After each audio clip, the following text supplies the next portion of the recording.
शहर से दूर एक छोटे से गांव में एक पुराना खंडरनुमा घर था जिसे लोग रूह का घर कहते थे। इसका मतलब यह है कि वहां बहुत सारी रूहें आत्माएं रहती थी। कहा जाता है कि वहां एक बहुत ही डरावनी रूह का बसेरा था। सुमन एक गरीब बेवा थी। अपने छोटे बेटे अंशु के साथ गांव के पास ही रहती थी। उसकी जिंदगी बहुत ही कठिनाइयों से भरी थी, लेकिन वो अपने बेटे के लिए हर मुसीबत झेलती थी। एक रात अंशु अचानक घर से गायब हो गया।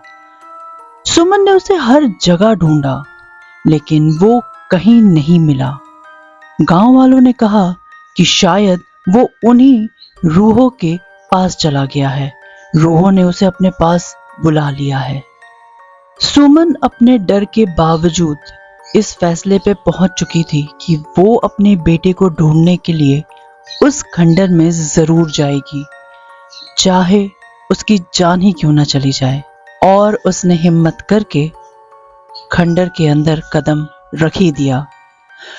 खंडर के अंदर कदम रखते ही सुमन को एक अजीब सी ठंड ने घेर लिया।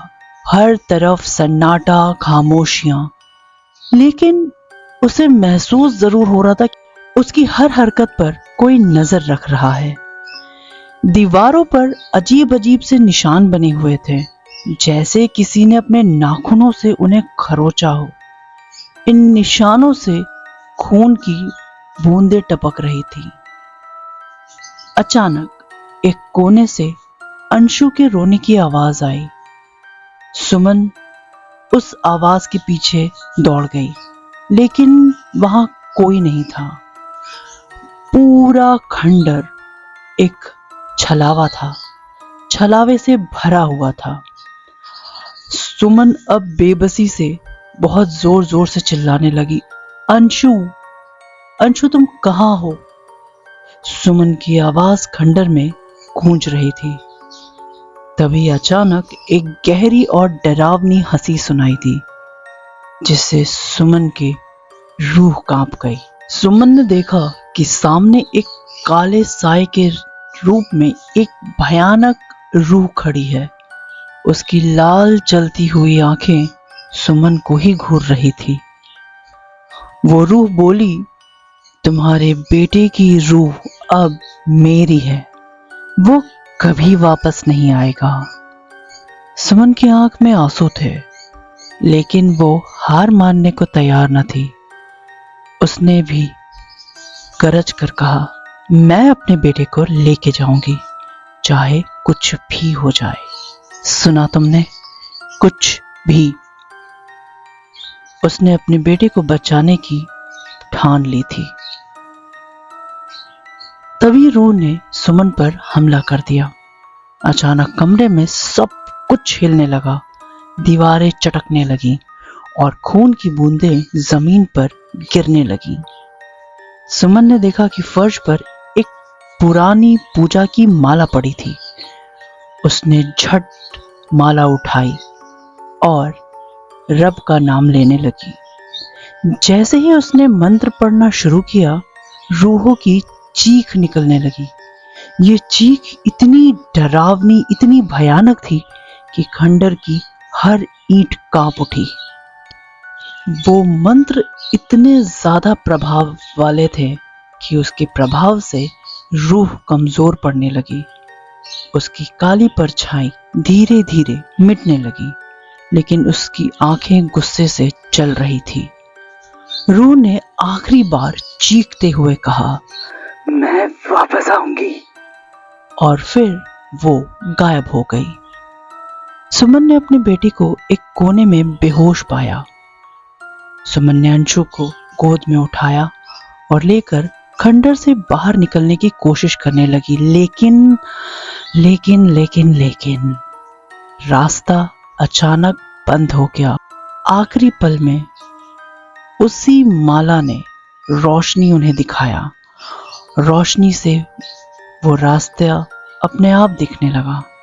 सुमन ने अपने बेटे को उठाया और किसी तरह उस रोशनी की मदद से बाहर निकलने में कामयाब हो गई। सुमन ने गांव लौटकर सबको पूरी घटना बताई। गांव वाले समझ गए कि सच्ची मां की ममता किसी भी डरावनी भयानक शक्तियों से कभी हार सकती ही नहीं। खंडर अब भी वहीं खड़ा है, लेकिन कोई भी उस ओर जाने की हिम्मत नहीं करता। कभी कभी वहां से एक बहुत ही डरावनी हंसी सुनाई देती है। खंडर से लौटने के बाद सुमन और अंशु की जिंदगी धीरे धीरे नॉर्मल होने लगी थी, लेकिन अंशु अक्सर रातों में डर कर उठ जाता और कहता, माँ वो फिर आएगी, वो फिर आएगी। सुमन हर रोज अपने रब की पूजा करती और ये दुआ करती कि वो रूह दोबारा उनकी जिंदगी में कभी ना लौटे। लेकिन उसके दिल में कहीं ना कहीं यह डर जरूर था कि वो जरूर आएगी। डर गहरा होता जा रहा था। एक रात जब वो सो रहे थे, अचानक घर की खिड़कियां जोर जोर से बजने लगी। ऐसा लग रहा था जैसे कोई बाहर से घर में घुसने की कोशिश कर रहा है। सुमन ने अपनी माला कसकर पकड़ी और दरवाजे के पास गई। जैसे ही उसने दरवाजा खोला, ठंडी हवा का एक झोंका उसके घर के अंदर घुस आया और जलते हुए दिए की लौ को बुझा दिया। सुमन ने दरवाजा बंद किया और जैसे ही पीछे मुड़ी तो अचानक उसने देखा कि एक परछाई कमरे के कोने में खड़ी हुई है। वो वही रूह थी, लेकिन इस बार और भी ज्यादा डरावनी शक्ल में। उस रूह ने कहा, तुमने मुझसे खंडर छीन लिया, मुझे उस खंडर से निकाल दिया और अब इसीलिए मैं तुम्हारे साथ रहूंगी। उसकी आवाज गहरी और डरावनी थी। सुमन ने हिम्मत जुटाई और अपनी माला को आत्मा की ओर उठाया। तुम्हें यहां से जाना होगा, मेरे बेटे को कुछ नहीं होगा। वो रूह बहुत जोर से चीखी, जिससे पूरे घर की दीवारें कांपने लगी। अंशु जो सो रहा था, वो अचानक उठा और डर के कोने में छिप गया। लेकिन उसकी मां ने हार नहीं मानी थी, क्योंकि उसे अपने बेटे को बचाना था। सुमन ने पूरी ताकत से मंत्र पढ़ना शुरू किया। उस रूह का जो अक्स था वो धीरे धीरे धुंधला फिर होने लगा, लेकिन वो बार बार कहती रही, मैं फिर लौटूंगी, मैं फिर लौटूंगी और दुगनी ताकत के साथ, याद रखना। आखिरकार वो रूह गायब हो गई और कमरे में सब कुछ खामोश हो गया। सुमन ने अंशु को गले लगाया और कहा, अब सब ठीक है। गांव में ये बात बहुत तेजी से फैल गई। लोगों ने सुमन की हिम्मत की और ममता की बहुत तारीफ की, लेकिन सुमन जानती थी कि ये अंत नहीं है। खंडर अब भी वहीं खड़ा है और लोग कहते हैं कि रात के वक्त वहां से रूह की हंसने की आवाज सुनाई देती है। कोई भी उस ओर जाने की हिम्मत नहीं करता। सुमन और अंशु अब भी गांव में रहते हैं, लेकिन हर रात सुमन माला की पूजा करती है और अपने रब से अपने और अपने बेटे की और पूरे गांव की हिफाजत की दुआ करती है। रूह ने अपनी ताकत खो दी थी। उसकी छाया अब भी खंडर और सुमन के सपनों में मंडराती थी। कभी कभी अंशु पूछता, माँ क्या वो फिर आएगी? सुमन बस मुस्कुराती और कहती, ममता की ताकत के आगे कोई रूह नहीं टिक सकती बेटा। कुछ महीनों बाद गांव में एक पंडित आए जो तांत्रिक विद्या में माहिर थे। उन्हें महारत हासिल थी। उन्होंने खंडर को लेकर कई सवाल पूछे और कहा, इस जगह की शुद्धि बहुत जरूरी है। पंडित जी ने गांव वालों को समझाया कि रूह को हमेशा के लिए मिटाने के लिए उसी जगह पर यज्ञ करना बहुत जरूरी है, लेकिन ये यज्ञ में सुमन का हिस्सा लेना भी बहुत जरूरी था। सुमन ने अपने डर पर काबू पाते हुए यज्ञ में शामिल होने का फैसला किया, क्योंकि उसने कहा कि मैं अपने बेटे और गांव की भलाई के लिए कुछ भी कर सकती हूँ, कुछ भी। यज्ञ के दिन तांत्रिक ने मंत्र पढ़ना शुरू किया। जैसे ही यज्ञ कुंड में आहुति डाली गई, खंडर से एक बहुत ही भयानक चीख सुनाई दी। अचानक रूह का काला साया यज्ञ स्थल के पास प्रकट हुआ। सुमन ने अपनी माला और कसकर पकड़ी और तांत्रिक के निर्देश पर और दुगने जोश से अपने रब का नाम लेना शुरू कर दिया। रूह ने तांत्रिक पर हमला करने की कई कोशिशें की, लेकिन यज्ञ की अग्नि और सुमन के मंत्रों ने उसे पीछे धकेल दिया। वो दर्द से चिल्लाने लगी।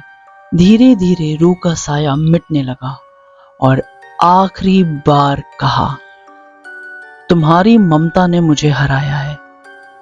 ये मत समझना कि मैं एक इंसान से या एक औरत से हारी हूं। मैं मां से हारी हूं, लेकिन मैं हमेशा इन खंडरों में जिंदा रहूंगी। यज्ञ पूरा होने के बाद खंडर शांत हो गया। तांत्रिक ने घोषणा की, ये जगह अब सुरक्षित है, इसकी पूरी तरीके से शुद्धि हो चुकी है, लेकिन इसे छेड़ने की कोशिश कभी मत करना। और वो चले गए।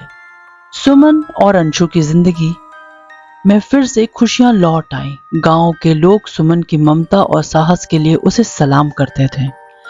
खंडर अब भी खड़ा है, लेकिन वो रूह वहां से जा चुकी थी, शायद क्योंकि अब वहां से कोई रूह की आवाज नहीं आती। गांव के बच्चे भी अब आसपास वहां खेलने भी जाते। लेकिन सुमन ने महसूस किया कि उसकी ममता ने न केवल उसके बेटे को बचाया, बल्कि पूरे गांव को एक भयानक खतरे से आजाद कर दिया।